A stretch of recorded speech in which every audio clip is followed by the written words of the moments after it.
Hello YouTube, this is Morgan, Airspeed Prime here with the first in a new series of videos where I cover the comic series Star Wars Kanan The Last Padawan. This video specifically is going to be me reviewing basically issue 1. I'll get to the title and more details on that in a minute. First, just an update on basically Star Wars videos on my channel in general.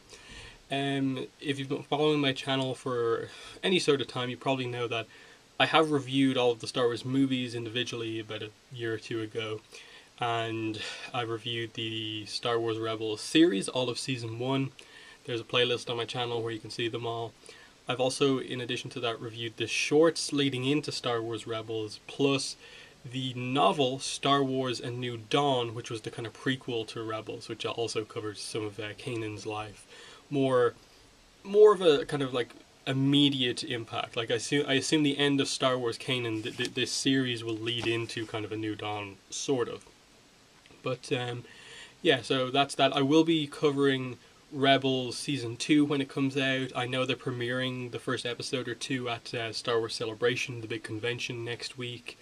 I don't know when the public who doesn't actually attend the event will get to see it, or what the whole issue is with the release date. So, you know, just to say, I will be continuing to review Rebels. Star Wars The Force Awakens is a video I've done fairly recently. You know, I've discussed the trailer that came out a few months ago. And there's a new trailer obviously coming out at Celebration. I assume the rumours are that it's going to premiere there, the trailer, during the opening ceremony. I don't know if people who aren't attending the convention are going to get to see that as well. But either way, it'll only be a few weeks before that trailer's fully out with the release of Avengers 2 Age of Ultron. So I'll be doing a discussion video on the trailer when it does hit. Plus, I'll be covering, you know, the lead into Star Wars Episode 7, The Force Awakens.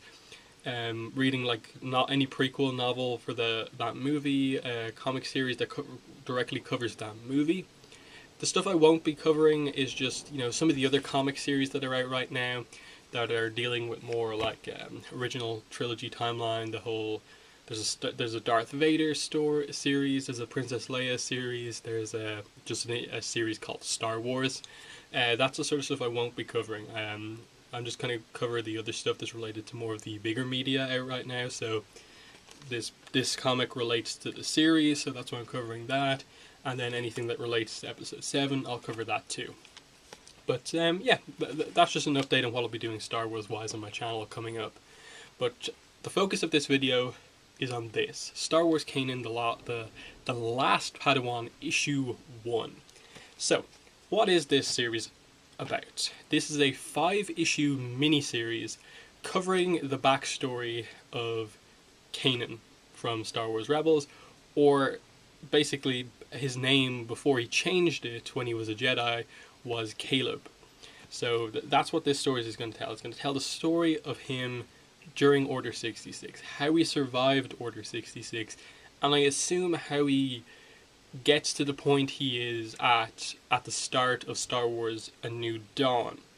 And then this series plus A New Dawn basically fill us in completely on Kanan's backstory, effectively.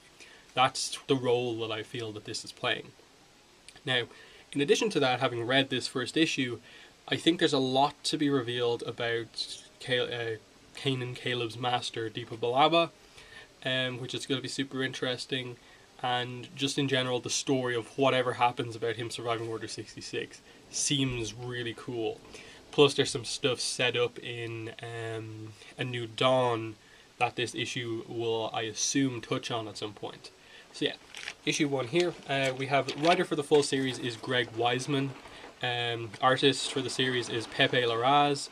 Colors by David Curiel, and then we have our covered by Mark Brooks. So that's our kind of creative team for this series. And then we also get this kind of intro kind of cover page, which features a kind of classic Star Wars crawler type thing. Book 1, Part 1, The Lost Padawan. All this page does is just basically say, dark time for the galaxy, you know, it's like present day Rebels time. Palpatine's in control of the galaxy. Order 66 was basically what ended the Jedi and stuff like that. One of the rebel bands that is out there includes Kanan Jarrus. He's a former Jedi, spent years not using his Force powers and lightsaber. No one knows that he was once a Jedi Padawan named Caleb Doom, fighting with his master, David Balaba. So that's just the setup. If you haven't read A New Dawn, if you don't know that Kanan is Caleb, and don't know any of this stuff from the show, it's just giving you a basic intro into who Kanan is. So that's that. Now, getting into specifics here, we start off really interestingly with a page covering basically present day rebels.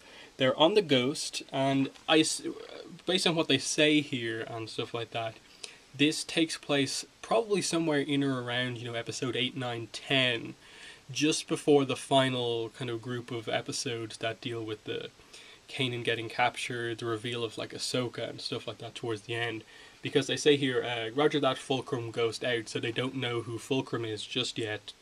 Ahsoka's still going by that code name.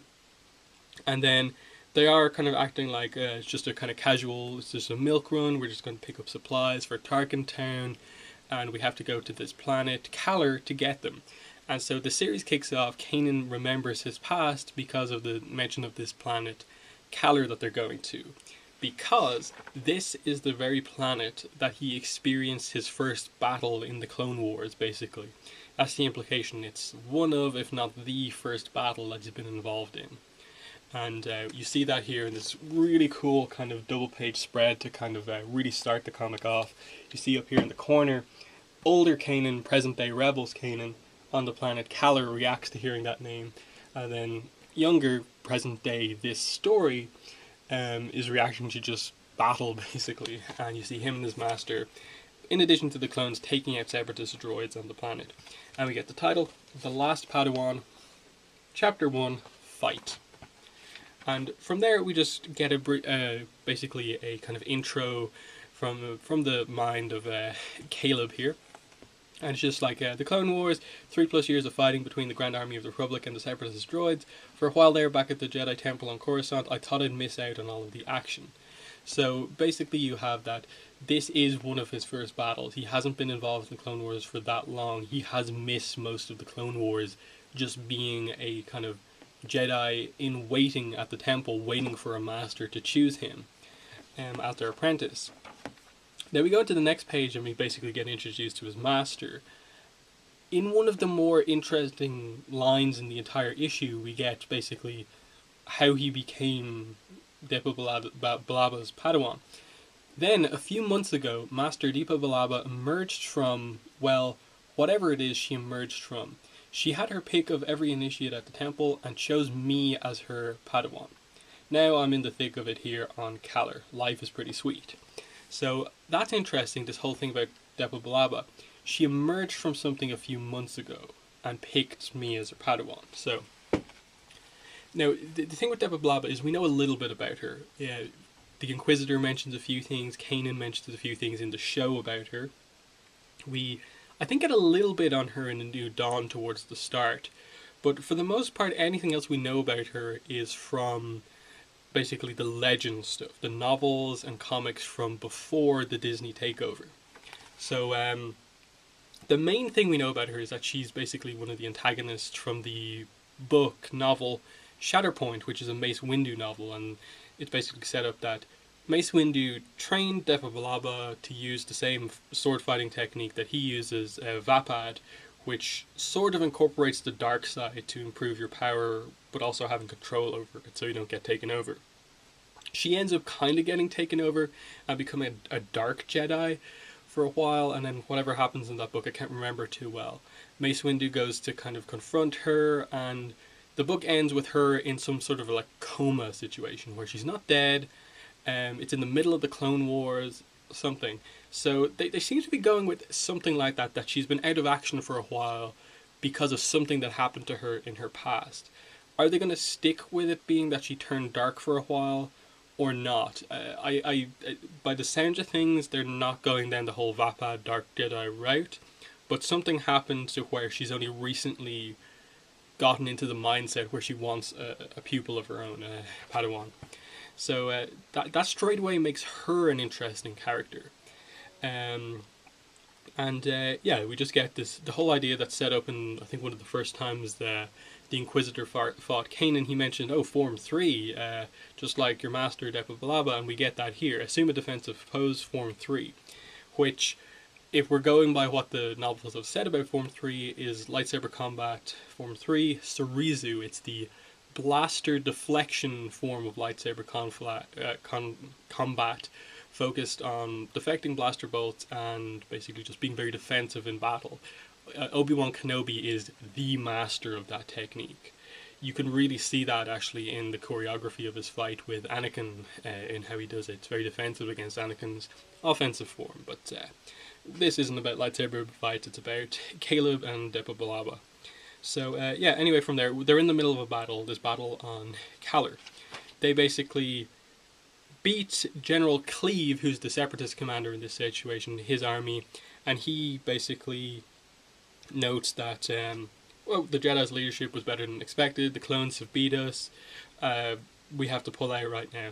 And then he says to this general guy on Kaller, it's a little bit confusing, his name is Gamut Key, he says, we're going to abandon this planet, and I know you never appreciated our presence here, but we'll see if you prefer Republic tyranny. So they're setting up straight away this idea that was very present in the Clone Wars TV show, of just, when there's a battle between the Separatists and the Republic on any planet, how do the inhabitants of that planet feel about being controlled basically for the whole period of war by either side? Is there actually a difference between the two? Because if they win a battle, they use that planet as a staging ground for supply to hold troops there and stuff like that. Is there any difference between the good Republic and the bad Separatists in this situation? And so they seem to be setting up something with this Gamut Key guy, but they don't go into much detail on it here. And yeah, the battle ends, and so from there you could cut to basically Depa Billaba and Caleb and the commanders that they have with them going to Gamut Key to basically say, look, we defeated the Separatists, we don't want to impose on your village, but we're going to have to kind of stay here for a while. And then he basically says what General Cleve said to him earlier on, just like, you know, basically, is there any real difference? You know, you're going to be staying here now for a while, aren't you? And he just acts very disrespectful towards Master Billaba.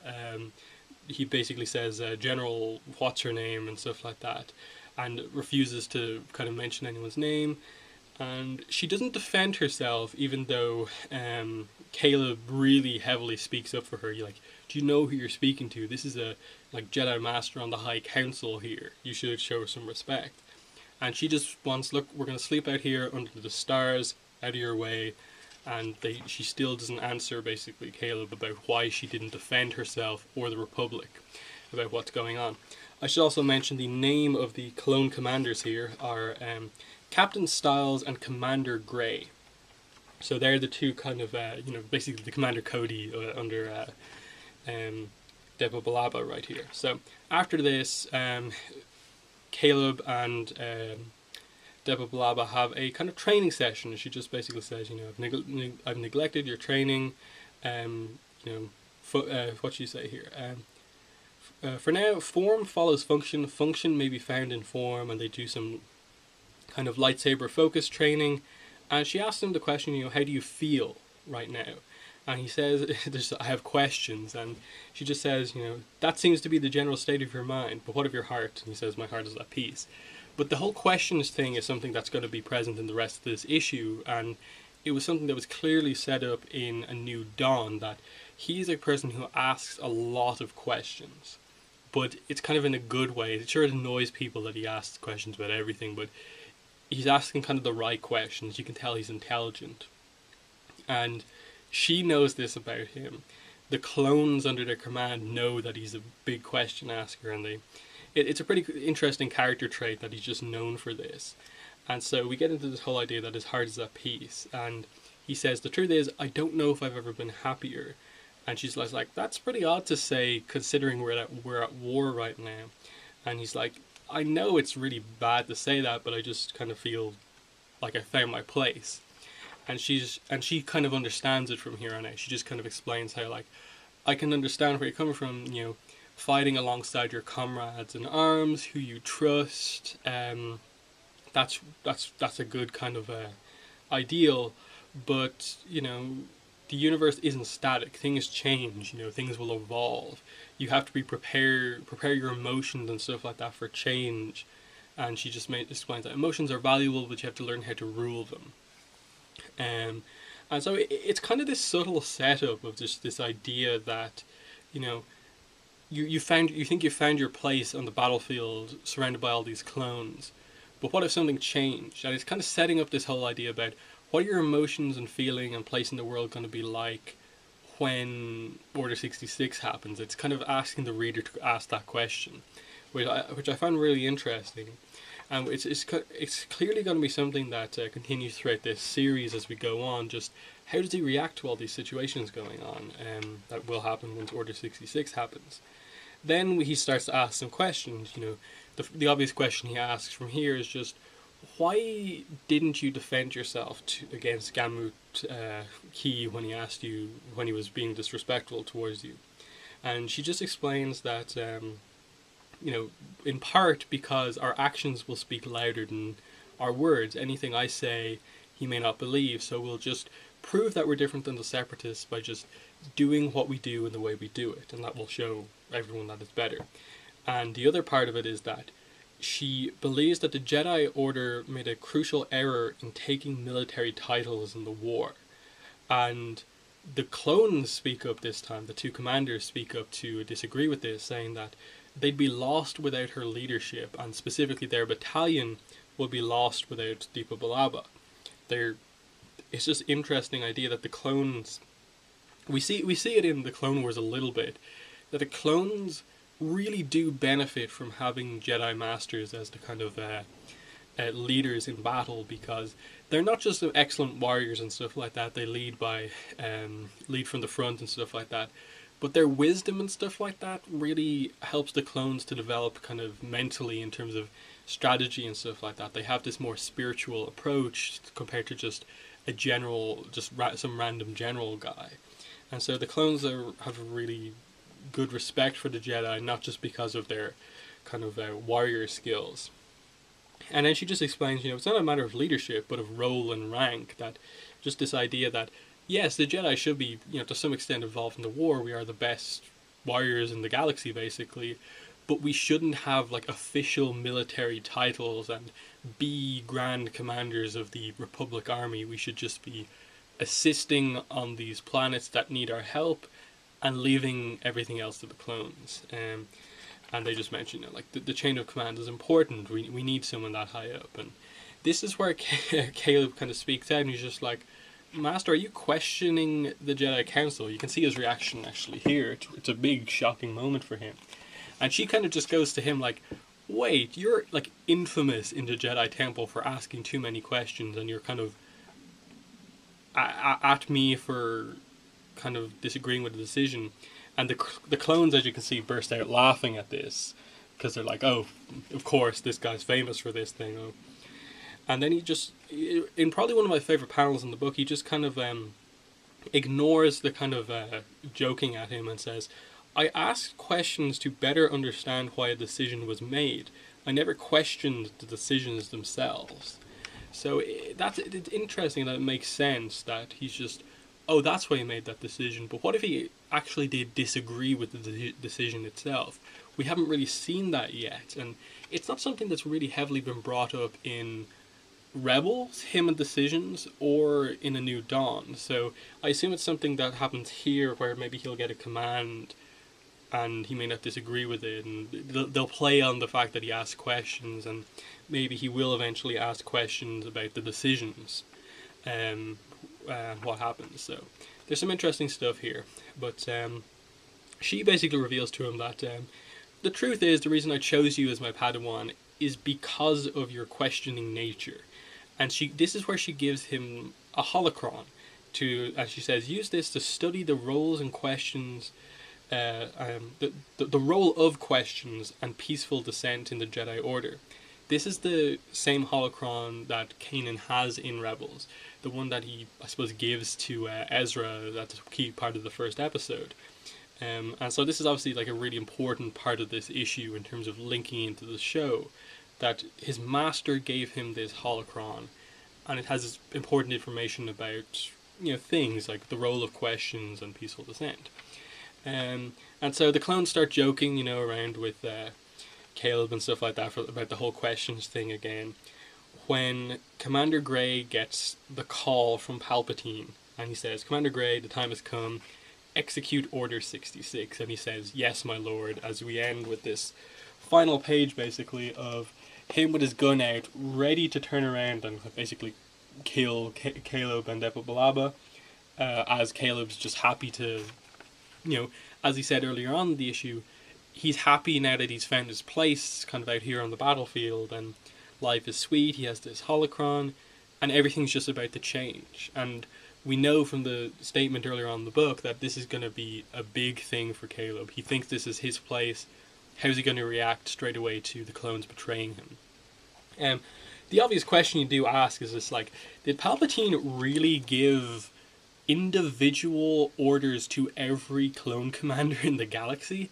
Like, I understand, like, there's probably not that many in the grand scheme of things, but really, like, is he really going, like, Commander Cody 66, Commander, you know, what's his name, like Apo or something like that, the 501st leader, I think, execute Order 66, and he's just like, he eventually gets down to Grey, and he's just like, "My voice is gone, Commander Grey 66, or something like that. It's just this kind of like odd thing, and just like, did he really give like individual orders to all of the captains? Like, was it not just a kind of, hello, execute Order 66 type thing?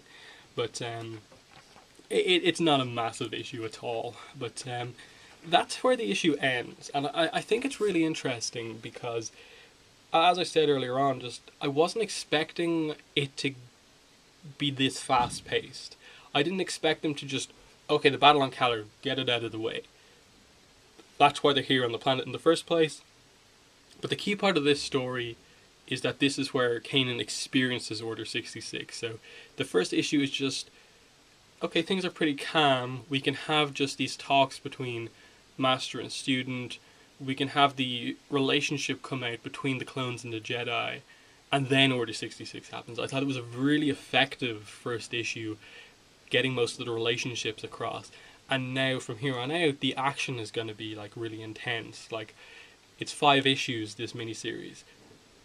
Where do they go from here? Like, is Kanan, when does Depa Billaba make her sacrifice? And then when that happens, like, does she actually die? Like, there's definitely some questions here about, do we know for sure that she's dead even? Could she have survived it herself? And because, as I said, there's the whole question from like earlier on in the book, Depa Billaba emerged from, well, whatever it is she emerged from. Like, what is that? Are we going to get that addressed in the book? Or what? Does she use like these dark powers or the Vapa technique from Mace Windu to kind of defend against so many clone troopers, which allows Caleb to actually get away? Is that the big sacrifice that's made? Or what? There's some important stuff coming up that I think is going to be really good. So overall, like, I would highly recommend anyone who's a fan of Rebels to pick up this issue, Kanan #1. It came out not this Wednesday, but came out last Wednesday. But I think in general, like, most comic shops seem to be ordering a lot of issues, so you should be able to find it in the kind of like back issue section of your comic store.